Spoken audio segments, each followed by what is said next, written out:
دے گا۔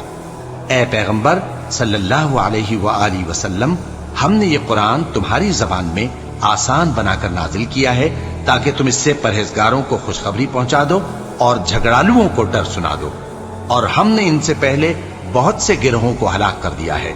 بھلا تم ان میں سے کسی کو دیکھتے ہو یا کہیں ان کی بھنک سنتے ہو؟ شروع اللہ کا نام لے کر جو بڑا مہربان نہایت رحم والا ہے۔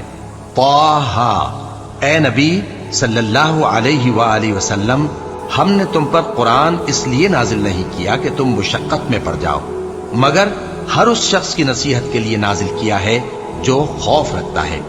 یہ اس ذات کا اتارا ہوا ہے جس نے زمین اور اونچے اونچے آسمان بنائے، یعنی رحمان، جو عرش پر جلوہ افروز ہوا۔